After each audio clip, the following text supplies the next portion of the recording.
Boy is poor and now lives off his ex-girlfriend and his current one. If you dig my recaps, don't forget to subscribe and smash that notification bell. A girl named Kisara hurriedly makes her way down the street carrying some groceries to the home of a guy named Shu Ogata. Upon reaching the door, she realizes it's locked, but still manages to get inside to prepare a meal with the items she bought cooking in the dark due to a power outage. Meanwhile, at the Chagall Cafe, Shu is having dinner with a girl named Akino, his former girlfriend and ex-co-worker, who is startled by how ravenously he devours his plate. He explains that it's his first meal in 3 days. Concerned, Akino asks how his work is going, but Shu brushes it off, saying he doesn't have as much time compared to the span of a human life. Akino sighs, reminding him that she warned him he'd be struggling when he quit the firm to become an entrepreneur. Shu stands up, explaining that he's already decided he'll only work on things he feels he should be doing. She advises him to stop looking back and start looking toward the future, but Shu insists that it's his life and his decision. Akino tries once more to convince him to return to the firm, but Shu firmly states he won't regret his choice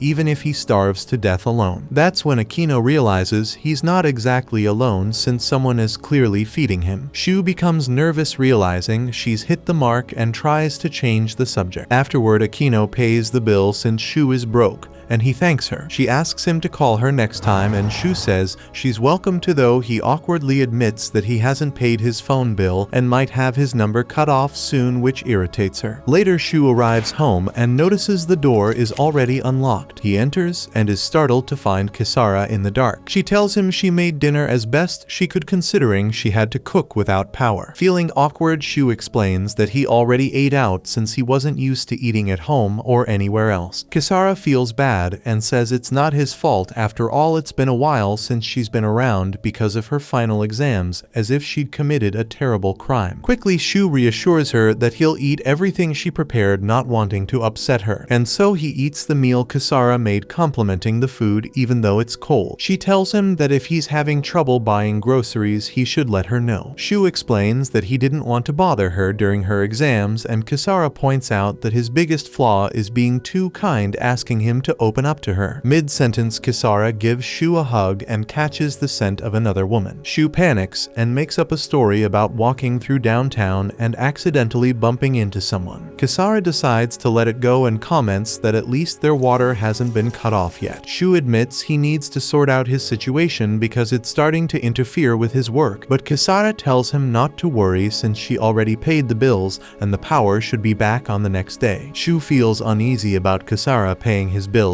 but she reassures him that her savings can cover the expenses for another month, and there's no better way to spend her money than helping him. Shu feels grateful when suddenly the doorbell rings. He answers, and a delivery guy says he's from the Bayron City Express. Embarrassed, Shu explains to Kisara that he placed an order with cash on delivery, thinking he'd have to cancel because he was broke. Kisara then bursts into tears, panicking over how they're going to survive now that both of them are penniless, but Shu calms her down, promising to return the money as soon as he gets a job. However, Kisara reminds him he's been saying that for the last 3 months, and he's still unemployed despite having several chances to register his company. Even so, Shu remains confident that this time he'll succeed, as he spent his entire budget for the month gathering insider information for the case he's been investigating. This only makes Kisara even more anxious about their financial situation. Then Shu puts on a virtual headset, and with a click on his phone, he's transported into a virtual world where he attends a meeting with other members. The head of the anti-demon division shows the group a recording of paramilitary company members failing to handle a D threat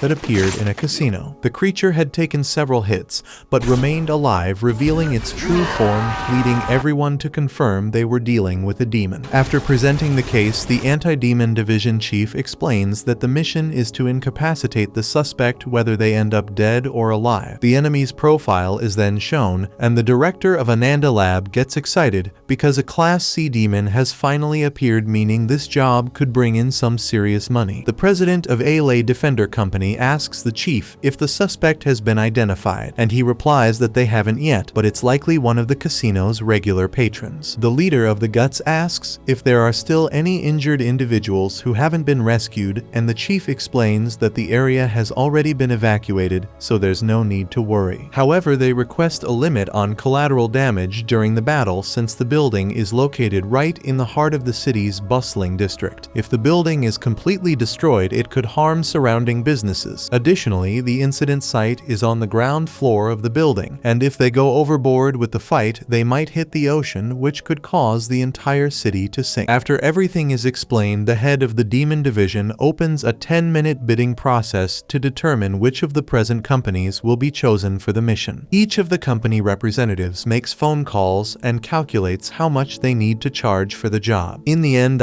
Shu's company is selected because they asked for less than 4 zizens, a figure well below what the task is actually worth. As the meeting concludes, the competitors complain about Shu. The CEO of Jade Company comments that for that price, he wouldn't even take down a demon below Class D. Shu responds that everyone sets their own price, and for him this job is like taking a stroll after a nice dinner. The war chief of Panzer Craft grumbles, saying that it's companies like his that have turned the city's security into a mess. After that, everyone leaves the virtual reality session except for Kennel Animeroid, who remarks that Shu's behavior makes sense once you know his father. Later on, Shu has a phone conversation with the president of AAA Defender Company, his former boss and Akino's mother. She asks if they'll proceed according to the proposal, and he confirms that he'll handle the main target while her team provides support to minimize collateral damage. She agrees on the condition that she receives 3.5 zizenzen for her services. Shu explains that this is more than 80% of what he'll be paid, and she replies that this is what he gets for disrupting their labor market, adding that the amount doesn't even come close to what her daughter has already spent on him. Shu starts to protest, but the woman hangs up and instructs her daughter to provide the necessary support. Akino agrees, but asks her mother not to involve her in her business as she no longer has anything to do with Shu. Later, he leaves his house saying goodbye to Kisara and promising to return the money she lent him the next day. Soon after, he arrives at the casino where Akino and her team are already waiting for him. She complains about waiting and asks why Shu didn't take a taxi, to which he reminds her he doesn't have the money for that. Inside the building, Akino asks what the plan is, and Shu replies that as in previous encounters, he will simply signal when to start or stop the attacks. The girl warns that if they manage to defeat the main target, they'll take the entire payment, but Shu doesn't care, confident that only he and his partner can defeat the demon. As they approach the target's location, they realize the demon is already waiting for battle and has summoned an army. Shu reminds them that the plan is for Akino's team to deal with the smaller demons, leaving the main target to him. She agrees and advances, swiftly taking down the smaller foes, but the enemy summons another army. At that moment, Shu signals and Akino instructs her team to keep attacking and distract the enemy. With this diversion, Shu manages to get close to the demon and shoots, but realizes his weapon has no effect, just as he expected. Then the demon strikes, but before it can harm Shu, Kisara appears, injuring the demon and saving Shu's life. He's relieved to see her, but within seconds, the demon regenerates, a feat only Class B threats are capable of. One of Akino's team members suggests calling for reinforcements as the enemy is stronger than expected. However, Akino refuses, explaining they can't afford it and that it wouldn't change the fact that the demon is no match for Kisara. Shu says he's counting on her help and explains he wants to get across the hall to get as close to the demon as possible. Kisara agrees and engages the enemy directly, but it throws her aside. Shu asks what happened, and she explains that she's running low on power since they haven't worked together in over 3 months, and during that time they didn't perform the ritual. Shu then asks Akino and the others to distract the demon, who tells them to hurry up. Kisara kisses Shu, performing the ritual necessary to awaken her powers. She becomes super powerful, eliminating the enemy's army with a single blow. The demon summons yet another army, and Kisara faces, each one with ease, nearly hitting Akino in the process. Shu, who had fainted after the kiss, wakes up confused and finds one of Kisara's teeth in his hand, along with a message explaining he should use it in the fight. Meanwhile, the two girls argued jealously over Shu, with Kisara realizing that the woman's scent she smelled on him earlier belonged to Akino. They continue fighting the demon's army while trading insults and nearly hitting each other in the process. After observing the two for a while, Shu questions what they're doing. Kisara then goes after him, upset upset that she's not getting the attention she wants. Shu tells her they can settle this after the battle,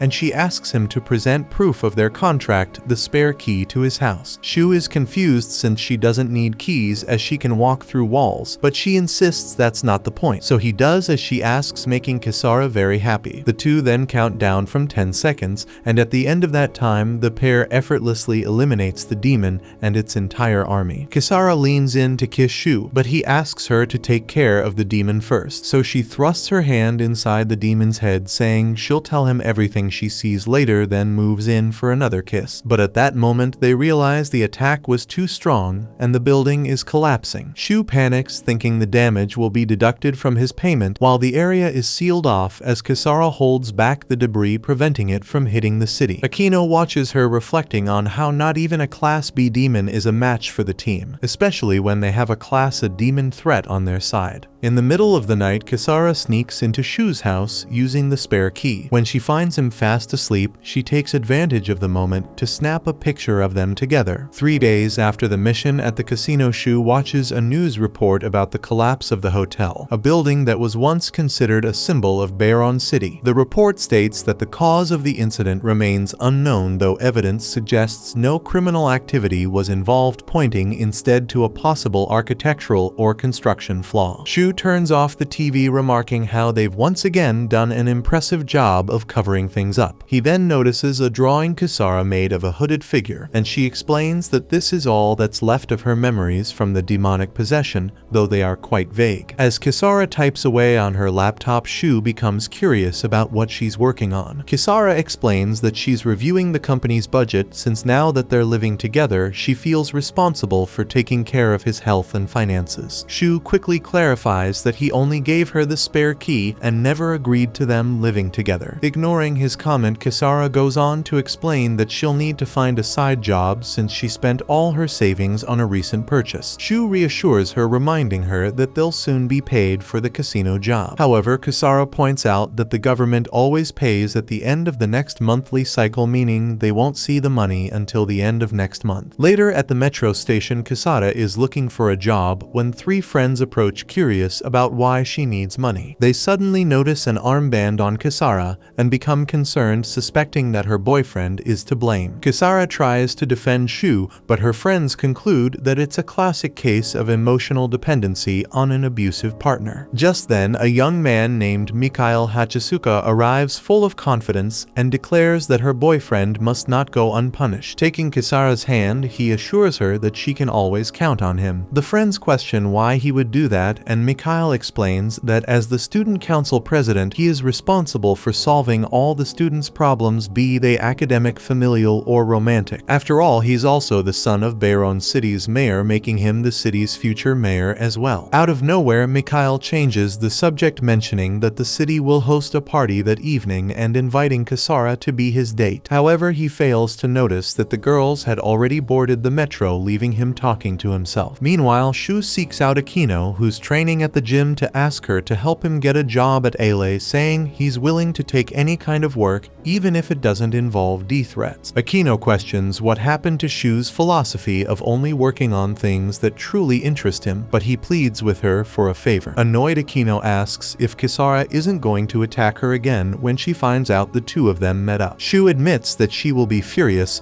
but begs once more, explaining that he's never gone an entire month without any money. Reluctantly, Akino agrees to call her mother Yujiri the president of AOA. Shu is extremely grateful. But just as Akino grabs her phone, she spots a post from Kisara sharing the picture she took with Shu and announcing that the two are now living together. Akino becomes jealous, and Shu fears she might refuse to help him after that. Later, Ashia, the head of the anti-demon division, holds a meeting with Bayron City's 2 acting mayors, Shenfa and Linfa, to report that they've uncovered a plot by a young 8th grade student at the Bayron Institute of Technology named Yoshido Kashima, who is planning to commit murder at the party that night, a celebration of the city's 25th anniversary. He explains that while they can't confirm anything yet, evidence was found when one of his men searched the boys' room. The sisters ask why the anti-demon division is involved in a terrorism case, and Ashia clarifies that they had been monitoring the boy as a potential case of possession,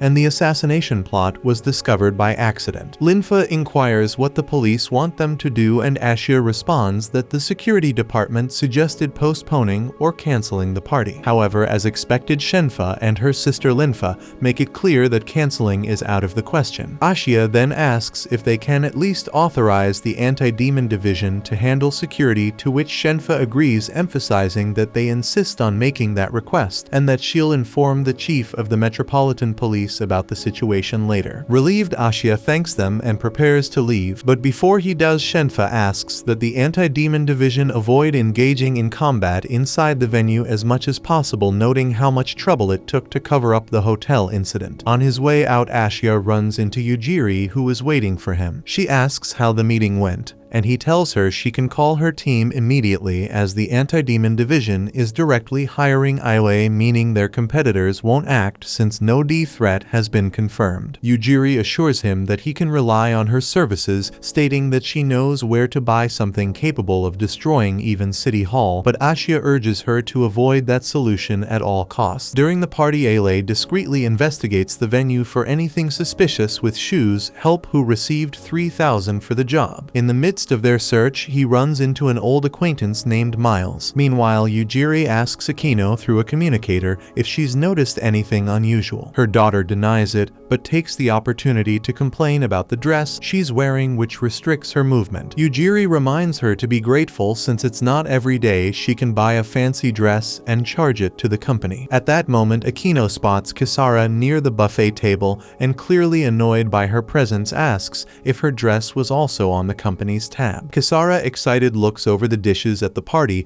and discreetly takes a container to steal some food. Just then, Mikhail shows up, happy to see her. Nervously, she quickly hides the container, almost caught in the act, while Mikhail compliments her dress, which he had chosen himself. As they talk, Yujiri watches everything through the security cameras, meeting the youngest son of the Hachisuka family for the first time. Standing next to her, Ashia explains that the mayor's first wife was the daughter of the Yong conglomerate's owner, while the second wife, Mikhail's mother, was distantly related to the Russian president at the time. Yujiri comments on how it's clear that the entire world has an interest in Bayron City. Meanwhile, Miles tells Shu that although he doesn't know the details, the suspect in the terrorist case used to be an online activist, nothing more than an antisocial student without the courage or connections to actually do anything. Then, out of nowhere, he came up with an elaborate terrorist plan and vanished. Miles continues explaining that the city's police still have no leads on the guy's whereabouts, but his team believes he got involved with a demon representative whom his boss has been chasing for some time now and signed a contract gaining demonic power and recognition. As the two talk, the young man, already possessed by the demon, watches them through a wall. Shu senses he's being watched and looks back, but the demon hides before being seen. Shu then comments to Miles that if their suspicions are correct, they're only scratching the surface of the problem. Miles agrees, but adds that his boss believes that if they can find the thread linking all these cases, they can act before any real threats emerge. Shu recalls the drawing Kisara made, and Miles mentions that the police are no match for the demon organizations due to the Heavy Weapons Act, the city's worst law. Unlike paramilitaries, Shu and his team have to use their wits. At that moment, the two notice that Mayor Masataka Hachisuka is about to give a speech, and they decide to return to their positions. Miles bids farewell, inviting Shu to dinner at his place, sometimes saying Melissa misses him. Shu is confused about who that is, and Miles is surprised that he's forgotten the name of his daughter, considering Shu lived with them for a year when he was younger. In his speech, the mayor talks about how his father Yoshiteru Hachisuka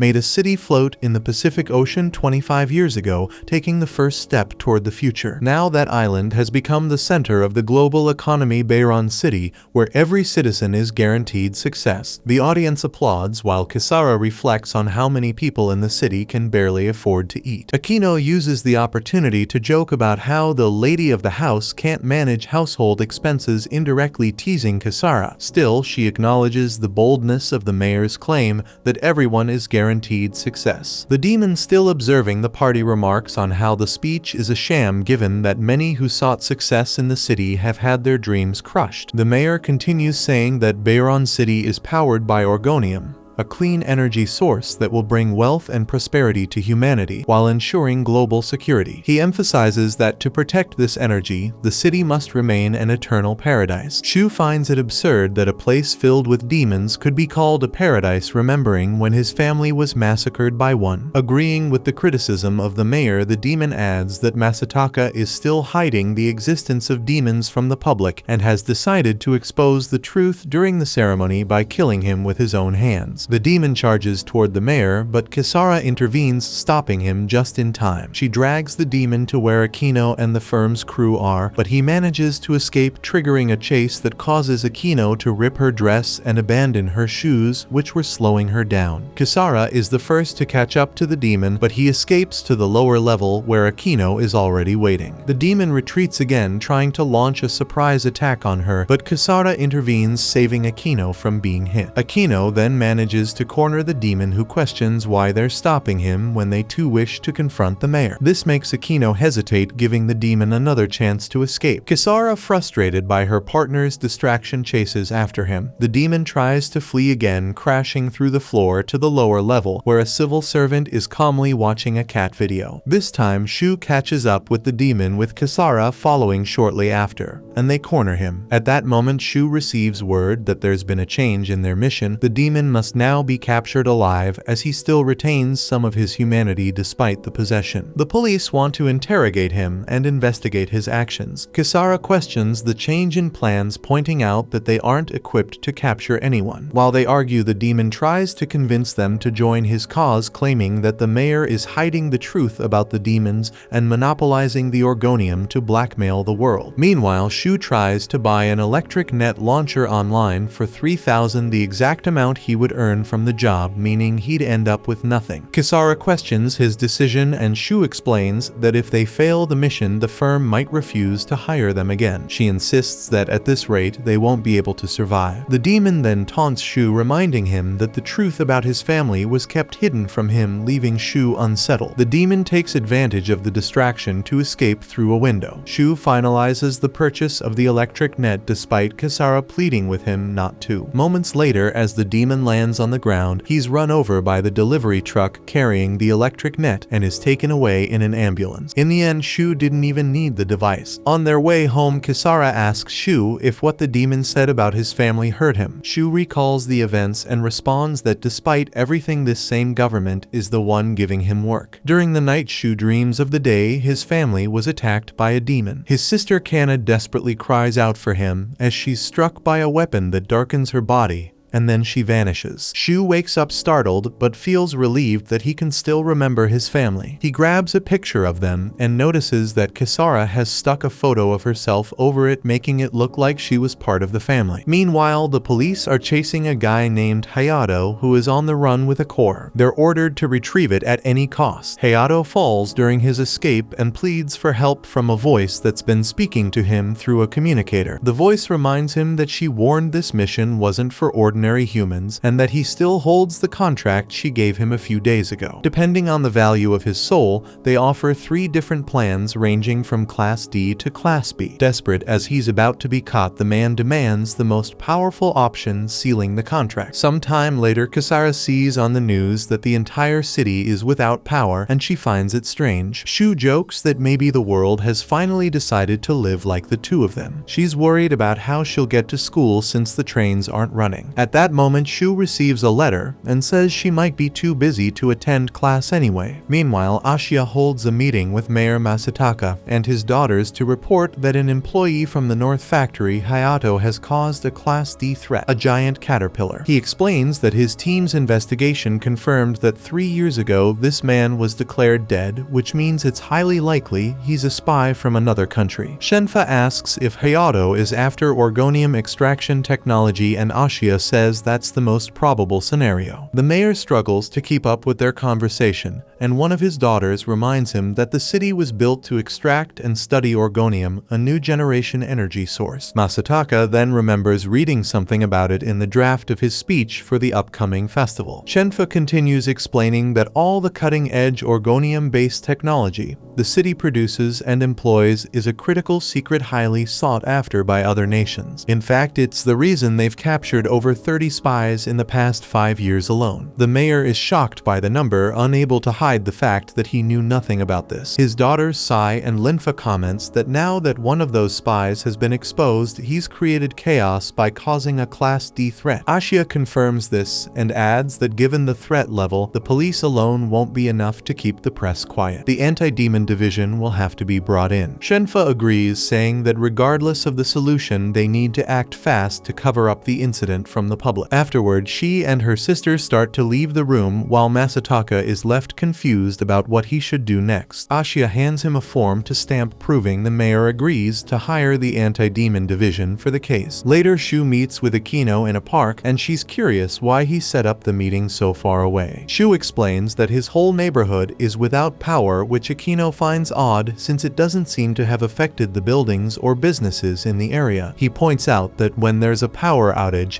it's always the old center where the poorer population lives that gets hit the hardest. Akino asks Shu to get to the point since she had to rush out of work to meet him. He then shows her a photo of the demon they're dealing with, explaining that although it's classified as a B class due to its size, it's quite slow, so he and Kisara should have no problem handling it. Right after, Shu reveals another image left by the possession and points out that it's the same mark they found at the casino. He also mentions that a notice from the competition should arrive within the hour. Akino doesn't understand how a tiny company like Shu's got all this information ahead of the competition. He explains that there are certain bureaucrats deeply concerned about the existence of demons, which means someone's exploiting his financial situation and his willingness to do the work, specifically Kisara's powers. Akino questions why Shu is accepting this if he knows the person's intentions, but he says he needs the information this person has to reach his goal. To make his intentions clear, Shu tells Akino to call her mother and let her know he's taking the job. However, Akino points out that he's leaking information and engaging in corruption, showing an incredible level of dishonesty. Shu reminds her that she's aware of everything and asks her to trust him, reminding her that he's never let her down before. Akino then starts listing all the times he has let her down, recalling how he went on a date with another girl while they were still together, disappeared with 3,000 of her money without any explanation, didn't visit her on her birthday, quit his job without warning, and to top it off chose a demon girl as his partner. Shu apologizes for all the disappointments while Kisara watches the two of them talking, clearly jealous. A little later, Shu attends the anti-demon division's meeting with the competitors, and once again his company is chosen for the job due to his low bid. As always, the competition complains about his approach, arguing that if things keep going this way, small businesses won't be able to survive. While everyone is grumbling, Yujiri says something to Ashia, and shortly afterward, he announces that the recent bid needs to be redone because there's been a change in the mission. A new image of the caterpillar was captured, provided by the Jadid company, which is owned by a man named Rob. Thanks to the image, it's now clear that the Class D threat contains an orgonium core that was being refined at the North Factory, which has the capacity to power the entire city for a week. Because of its importance, the core must be recovered at any cost. Therefore, the mission has shifted from eliminating the demon to capturing it. With this change, all competitors must reconsider their bids. Shu, who had already won the bid, quickly announces that he's sticking with his proposal, clearly desperate to take on the case. However, the leader of the Guts is curious to know if Shu is implying he can capture the caterpillar by himself, which leaves him at a loss for words. And so Yujiri and Rob's teams join in on the case. Meanwhile, Miles informs his partner that they've already evacuated all the residents within a 1-kilometer radius. The police officer, reading up on some details about Shu and his partner, asks if Miles knows him. The man remarks that Shu had a rough childhood and he was his foster father for a year. The officer notes that Shu is now the best exterminator in the city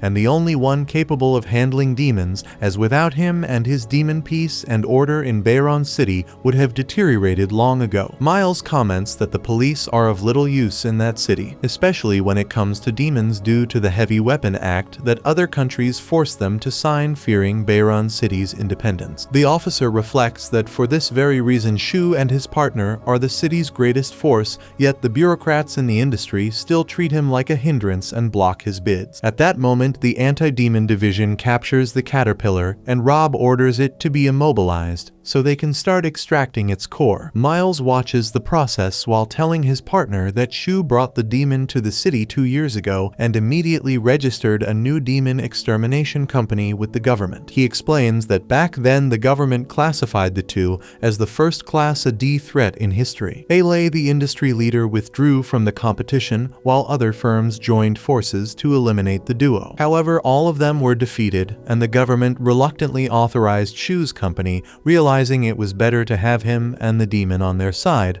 because if they became enemies, no one would stand a chance against them. Suddenly, the demon breaks free from its restraints with the strength of its wings, and everyone is shocked to see that it was literally a developing caterpillar slowly evolving into a butterfly, an even greater threat. Akino asks over the computer what they should do, and Yujiri considers calling for extra units, but Rob points out that it's not possible because they're already drowning in debt. Ashia then suggests they could approve additional funding, but he can't do it on the spot. Akino overhears the conversation and tells the man to go personally tell the squad who are risking their lives. Yujiri worries about her daughter when she gets a call from Shu, which calms her down. She answers the phone and Shu, calmly observing the situation from his home, remarks that he's noticed they're in a tight spot. As Akino and her squad struggle against the demon's strength, Shu casually tells Yujiri that he thought she would defend him during the bidding process. The woman explains that her hands were tied and it's his fault for not playing by society's rules. Still, regardless of everything, Akino and her team won't last much longer and need help even if it's from a demon. Yujiri then confirms with Ashia that given the circumstances, recovering the core is no longer the priority. After getting his confirmation, she closes the deal with Shu. Kisara warns that the threat will be a tough one and that they'll need to fight with everything they've got, which means performing the ritual. Shu begins to think about which moment of his life to choose and settles on the springtime. Kisara asks if that wasn't when he started living with Akino, and he responds that he doesn't care about that as he's willing to sacrifice everything to achieve his goals. Kisara grows curious, wondering what those goals are. Is it to annihilate all demons, bring his family back, or simply save Akino? The girl takes the chance to ask if he noticed that when he met Akino earlier, she was wearing the same outfit she wore on their first date. Shu admits he didn't notice, and Kisara says that's to be expected since it's another one of the memories she's already stolen. Shu interrupts her with a kiss, performing yet another ritual. She smiles and remarks on how he's willing to kiss a girl he doesn't love to get what he wants, just as he's willing to discard the memories of the woman he truly loves to save her. Shu agrees, making it clear that she can drain all his memories to turn them into power. And so when Akino is about to be crushed by the debris caused by the demon, Kisara appears, saving her life and attacking the butterfly with immense power. Meanwhile, Shu wakes up confused, unable to clearly remember what his goal was, and sees a message written on his hand telling him to aim at Kisara. He decides to trust his former self. Kisara then signals for him to do so, and he follows her instructions. The girl moves out of the way, and the shot hits the butterfly. However, it wasn't enough to stop the threat, so they repeat the same trick, successfully eliminating the target, though it leaves Shu exhausted from having to shoot twice. Miles, still watching the battle, comments that in the end, it was Shu who resolved the situation once again. His partner, curious, asks what price Shu is paying to have the demon on his side, since all the possessed people they've seen before had lost something like abilities, a body part, or sometimes even their lives. Akino then approaches Kisara and asks if she should thank her for saving her life. The demon, recalling the memories she stole from Shu, responds that it's up to Akino to decide, but adds that she feels Akino should actually apologize to the girl. Sometime later, Akino and her squad are called for another mission to stop Tony, a possessed man who has become a Class D threat and is shooting at several civilians. After Akino subdues him, Miles praises her work. She explains that she needs to take the mission seriously to avoid causing harm to civilians who were being taken away by an ambulance, and she asks Miles if she can count on him to enforce a confidentiality order with those involved. As the ambulance crew passes by carrying Tony, Akino recalls having seen the man before when she met Shu in the park. At that moment, a woman screams in desperation upon seeing Tony injured. Later, Akino Akino arranges to meet Linfa at a restaurant, and as soon as she arrives she warns that she can't stay long because her case is quite urgent. Linfa, who was excited to have a drink with her friend, feels disappointed and mentions that Akino said the same thing last week when she demanded an immediate competition, which left the Metropolitan Police Chief furious. Akino apologizes for causing trouble and Linfa laments not having recovered the core despite having used so many favors, which resulted in a prolonged power outage in certain areas. Meanwhile, Shu and Kisara are having dinner in the dark, as despite having managed to pay the bills they are in the area without power. Back at the restaurant, Akino pleads with Linfa to ask one more favor from the Metropolitan Police Chief, insisting that only she can get it done. Linfa remains resistant, not wanting to ask favors from the chief, but due to Akino's persistence, she agrees to do it in exchange for Akino having a drink with her. Afterward, they say their goodbyes and Linfa takes the opportunity to ask if Akino has been seeing her ex-boyfriend during missions and if the favor she requested has anything to do with him. Akino is completely flustered by the questions and challenges her friend's curiosity, who walks away amused by her reaction. The next day, Shu looks at the sketches Kisara drew of the hooded man, and then the two head out planning to eat out since the area is still without power and now they have money to spend. As soon as they leave the building, they encounter Mikhail, who says he heard that Kisara's neighborhood was still without power and decided that this couldn't continue. He notices Shu's presence and asks if he is the rumored abusive boyfriend, then rushes to attack him. At that moment, Kisara spots Akino in a car accompanied by a man. While Mikhail shakes Shu, who doesn't understand who he is, Kisara follows the car, which stops at the same park where Akino had met Shu. Then Kisara snaps a picture of Akino with the man and notices a nearby hotel. Meanwhile, Mikhail introduces himself as the student council president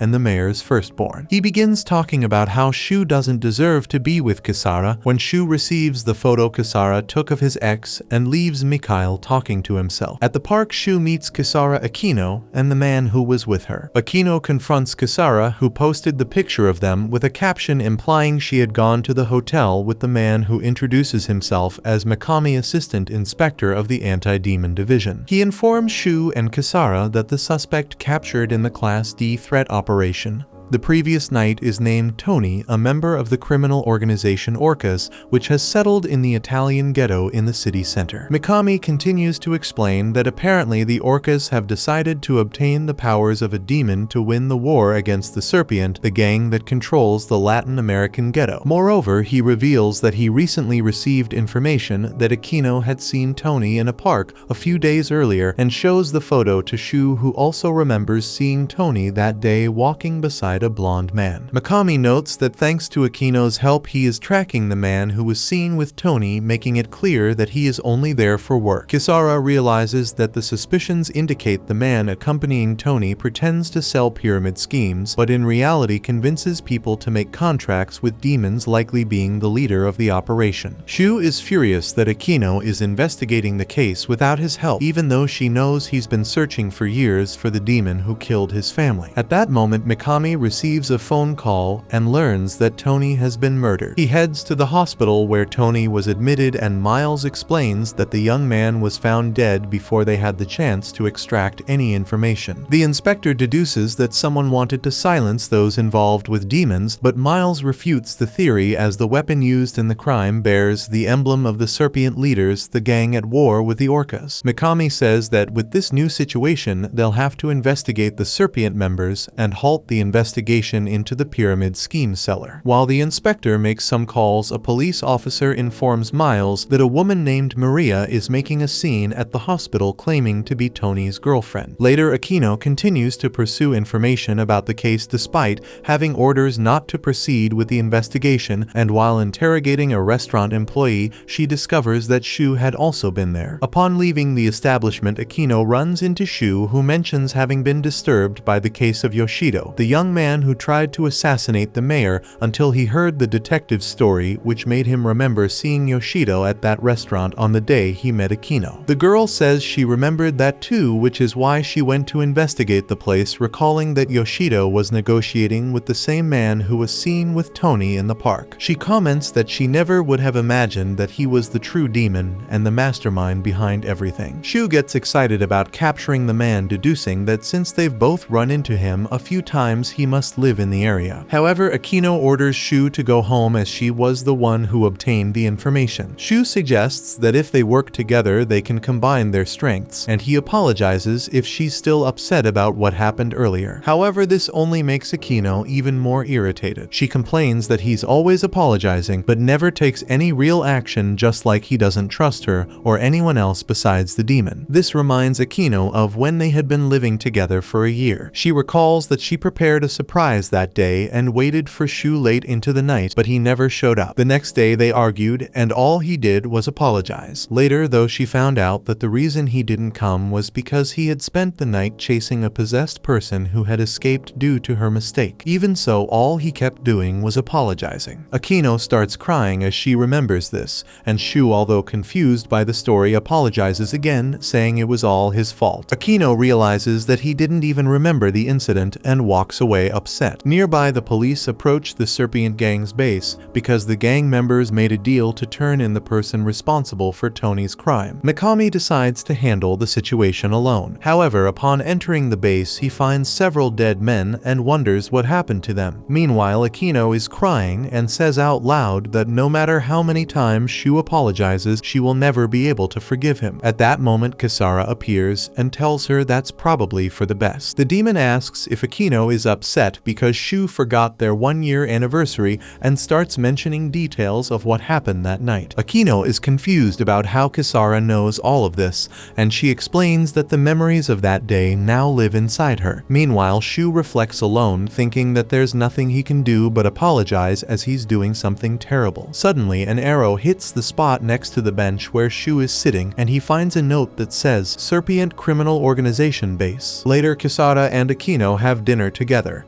and the demon explains that a person's soul can only form one contract, but memories can be sold off in pieces, which is what Shu is doing. Akino believes her since he changed so much after meeting Kisara, as if he were someone who no longer had a future. Kisara explains that Shu is still searching for the demon that attacked his family, and to do that he made the contract with her to defeat the possessed, gather information, and hunt down higher Class D threats, being willing to risk everything he has to achieve this goal. Akino says she can't let Shu take such risks, and Kisara realizes that's why she tried to solve the Tony case on her own. She comments that she doesn't understand how Akino managed to involve the police. Akino replies that in the end, the police are just another public institution that can't refuse the requests of powerful people. Kisara asks if the cancellation of the competition was also her doing, and Akino confirms, adding that it was quite frustrating to be saved by the guy who tried to trick her. The demon asks why Akino is doing everything to steal Shu's purpose in life, and Akino responds that she doesn't want him to lose his life because of his recklessness, as if it were the most obvious thing in the world. She shows even more concern when she learns that he's losing his memories. After all, soon he won't even be who he once was. Kisara replies that if Shu doesn't do this, his wish will never come true. Akino insists that revenge never brings satisfaction, even when achieved. The demon says she feels like Shu is after something beyond that and doesn't seem to care that he'll soon have his body and mind weakened for the rest of his life, as this will make her the last woman he ever has. At this, Akino begins to leave, realizing that they will never truly understand each other as they disagree on what's best for Shu. Meanwhile, the mayor and his daughters have another meeting with Ashiya, who presents what happened at the Serpent base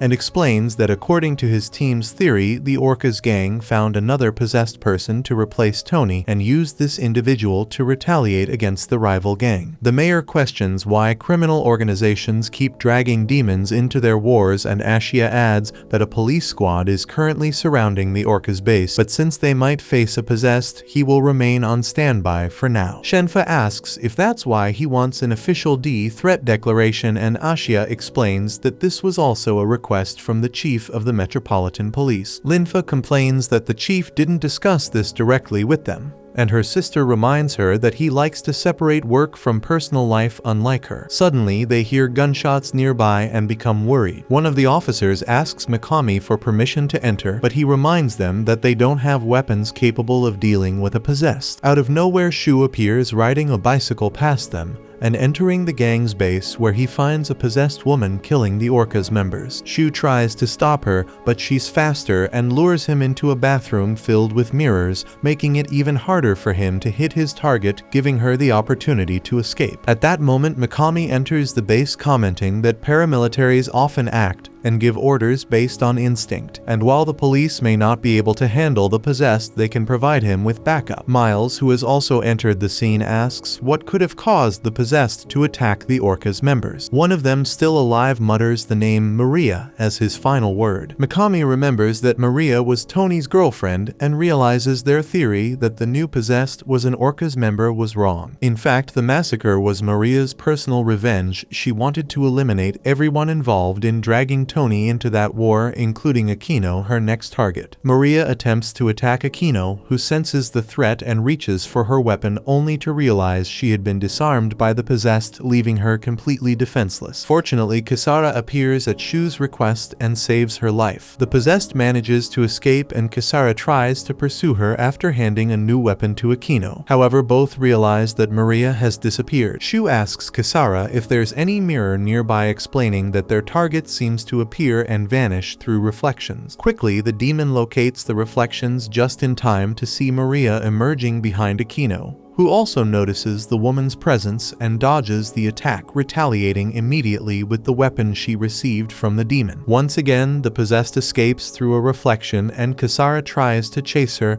but ends up trapped within the mirror. At that moment, Shu and the police arrive, which prompts Maria to flee. Aquino thanks Kisara for her help, admitting that she saved her life. The demon then warns her that the weapon she handed over comes with a price. Later on, Shu meets with Mikami at a restaurant. The inspector informs him that Aquino is on her way to the shelter set up by the anti-demon division to keep her safe while Maria is still at large. He also takes the opportunity to remind Shu that had he not trusted the police, they wouldn't have arrived in time, trying to make him realize that trusting people can be a positive thing. Afterward, Mikami changes the subject, telling Shu that his meal is on him. Shu finds the generosity suspicious, and Mikami explains that he wants to know how Shu obtained information about the D threat so quickly that day. Shu feels a bit awkward and says he can't answer as it's part of his business. Mikami notes that it took him less than 15 minutes to reach the scene after the possessed had been confirmed, which wouldn't have been enough time for city informants to leak the information. This makes it clear that Shu has an informant inside the division,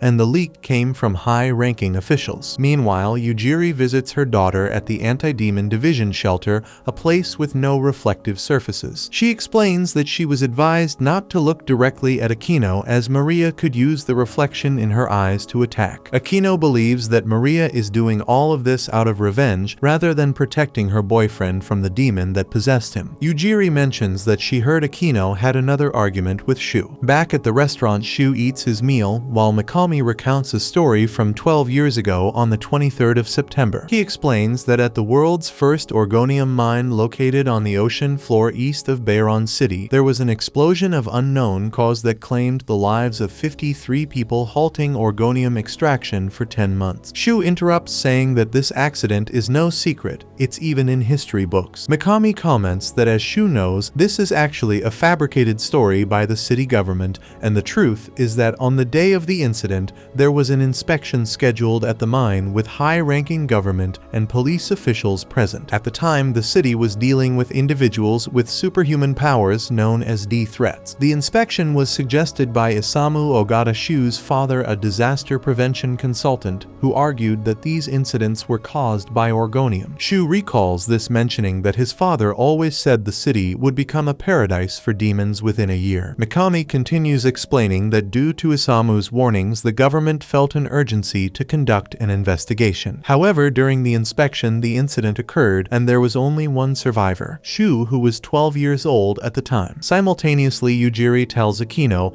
the same story, explaining that Shu's parents and younger sister sister along with everyone else present at the mine did not survive being instantly sucked into the depths of the ocean. Akino asks what a child was doing at a mine, and her mother explains that since it was just an inspection, many brought their families, treating the event like a school field trip. But the fact remains that the only survivor is now dedicating his life to uncovering the truth about the incident. Yujiri reveals that at the time those involved and the families of the victims wanted someone to blame, and the government decided to accuse Shu Ogata, claiming that he had made a pact with a demon and tried to connect the city to the demonic world. Back at the restaurant, Mikami tells Shu that no one is trying to clear his father's name from the false accusations anymore, as the case has been officially closed. That's why Shu is using information from an unknown source to uncover the truth. However, Mikami warned Shu that his informant could be an ally of the demon who framed his father, and suggests they work together to identify this individual and discover the truth about the incident. But for that to happen, Shu would have to share all the information he's gathered so far. Later on, Mikami relays everything to Miles, who comments again that he took care of Shu for a year. He explains that at the time his daughter was ill and his wife was exhausted from caring for her, so Shu realized it was time to leave. Mikami understands the situation and then changes the subject, saying they've discovered that the blonde man Shu and Akino saw with the two possessed is named Junya, but he remains missing. The two decide to visit the man's house, and on the way Miles wonders why demons exploit human weaknesses to form contracts instead of simply destroying everything themselves. Mikami points out that there's still a lot they don't know about possession, and just as the city's police have their limitations, demons may have theirs as well. When they arrive at the location, Miles notices that Junya's building is right across from Shu's office. They knock on the door, but getting no response, they break in and find Junya's lifeless body. Mikami observes that the murder was very recent and spots a message left by the killer on the wall reading, "One more to go." Sometime later, Akino is relaxing at the shelter when Shu makes a surprise visit, leaving her flustered as she's caught in her house clothes. Shu mentions that he won the Maria case, and Akino responds that she understands, but asks him to leave, clearly anxious for their meeting to end. However, he reminds her that the possessed woman is after her, so he must stay until the woman shows up. As they wait, Akino reveals that she knows Shu wants to uncover the truth about the incident from 12 years ago and clear his father's name, and that he's willing to sacrifice his life and even his own memories to do it. Shu makes it clear that he doesn't care about the consequences as long as he reaches his goal. Akino asks what he would do if he found out his father was actually involved with a demon, and Shu replies that if that's the case, he'll apologize endlessly. Akino then asks if this pursuit is what led him to join AIA, his mother's firm. He explains that Yujiri trained with his father back when he was a police officer, and for that reason she taught him everything his father had taught her. Akino feels saddened and comments that after her mother paid what she owed and lost her usefulness, Shu abandoned both of them. She wonders if that's why he dated her to get her mother to train him. Shu clarifies that it was the opposite, as when Yujiri found out about their relationship, she nearly fired him. Akino responds that she wouldn't have minded, because at worst she would have opened a new company for him. Sometime later, as heavy rain begins to fall, Shu decides to share something with Akino that he's never told anyone. She asks if not even Kisara knows, considering the demon can see all of his memories. Shu doesn't answer and gets straight to the point. His sister Kana might be alive. He explains that he dreamt of her asking for his help 3 years ago, a few months before he left AOA. Initially, he thought he was having psychological problems,